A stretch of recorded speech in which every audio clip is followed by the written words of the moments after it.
It was a very hot summer on the island of Sodor. Thomas was taking his branch line route as usual. The problem that Annie and Clarabel have is that Thomas can go too fast for them, especially when he sees other engines racing past him. Wow, now look at Caitlin. That's how fast I'd like to go. No way, Thomas. We don't want you going as fast as Caitlin. But Thomas wasn't listening. He continued racing along the branch line. As Thomas was puffing down to the next station, he heard Bertie racing past him. Let me guess. You want another race now, eh, Bertie? If you look where you're going, you might claim the victory.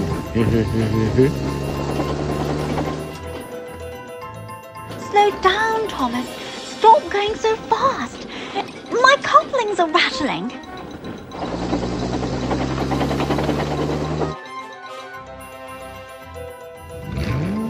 Oh, what the... Out of the way! Oh, I'm sorry. I've broken down, you see, but, Just typical. Why am I always slowing down? Oh, dear. Soon, Thomas arrived at Trial Station. He was feeling tired after the race, but Annie and Clarabel weren't happy. Now, Thomas, we have told you many times to stop racing that bus and get on with the job. Oh, come on, girls. I like going for a race with Bertie. That's my usual thing to do. Well, we don't like it when you go so fast as like peas in a frying pan. Just then, Bertie came along. Thomas, I'll give you one more chance. If I win this time, then I take more passengers. Okay then, Bertie. You're on.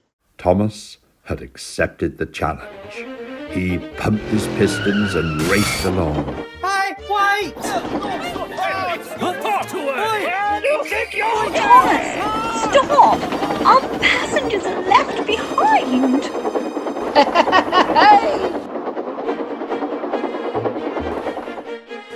It was now nearly night-time, and Thomas was shunting his coaches to their shed. But Annie and Clarabel were still cross about what Thomas had done. There you go, you two. You're nice and cosy in the shed. Ready for another day tomorrow. Well, if you're taking us tomorrow, we prefer going slow. We prefer other engines that are better. Wait, what do you mean? I'm only doing the things I wanted to. What we mean is that you keep racing Bertie, leaving passengers behind and just wanting to do things too much for yourselves. Agreed with you, Clarabel. We prefer going with bigger engines, like, say, James or something. At that moment, Thomas was getting cross. So, I'm just not good enough. Is that it? Oh, you two are not fit to be on this branch line anymore. You're quite fit, thank you. Besides, I think it would be nice to go with some other engines. Engines that won't ignore us. This made Thomas even more cross. Huh, well, fine. I'll just take other coaches instead. In fact, he was so cross he puffed away from his coaches without even looking where he was going. And Emily was heading towards him with her coaches. Oh no, Emily! Thomas, look out!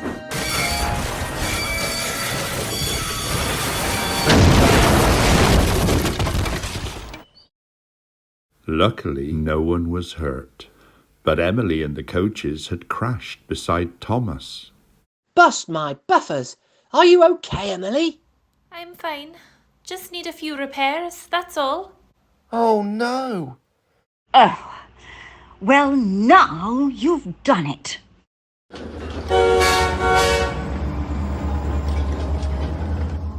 Oh dear, this isn't good.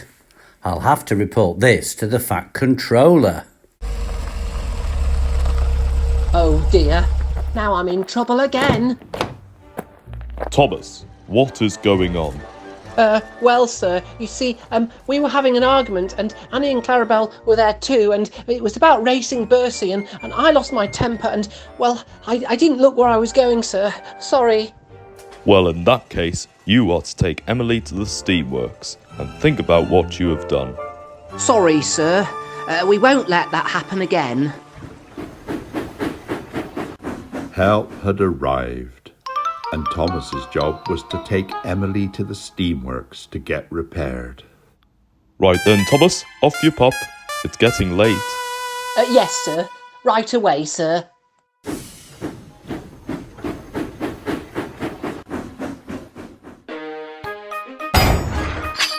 Why, hello, little Thomas. I see you're taking James's coaches instead of your usual faithful coaches.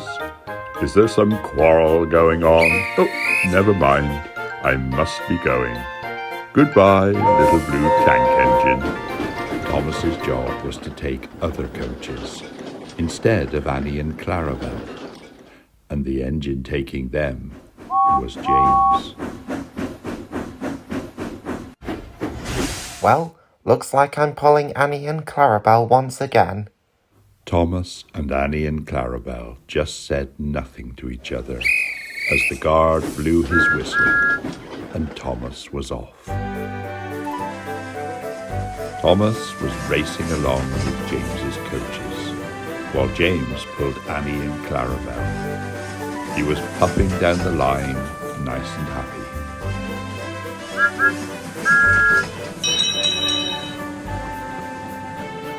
Come along, I don't want to be late.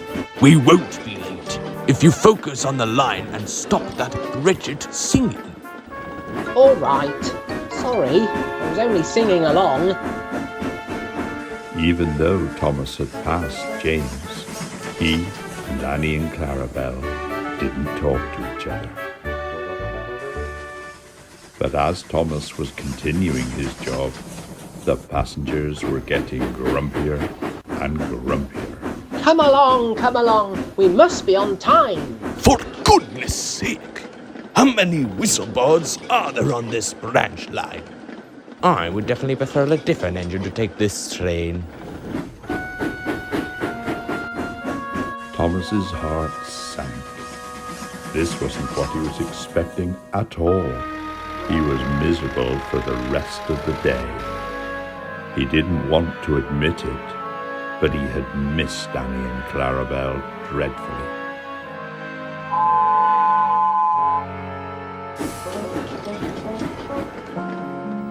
At the end of the day, Thomas dropped off his last passengers. He was relaxing when James puffed up to the platform at Stafford. So you want your coaches back, Thomas? Go ahead, because they would not stop singing or keep telling me to stop going fast. Ugh. Thomas couldn't help but laugh at himself. He was even excited that he, Annie and Clarabel were happy together until the apology began. Oh, I'm sorry, you two. I shouldn't have been so rude. My day has been dreadful. Ours too. Oh, those mainline engines treated us dreadfully. What complete nonsense. They should be lucky to take you on their branch lines. Then Thomas stopped and he just laughed.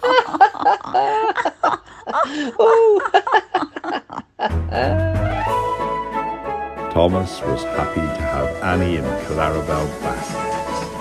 He doesn't really pull other coaches that often, but he's quite happy with his old coaches. Just then, Mia puffed up next to him. Hello, Thomas. Oh, hello, Mia. I've saw you a few times very upset. Is there something wrong? Oh, it's a really long story, Mia. I'll tell you later. I see. Well, do you want to have a race? Sure thing. Then they saw Emily passing too. She was all fixed. Ah, Emily, you're fixed. I sure am, Thomas. Feels good to be back on duty.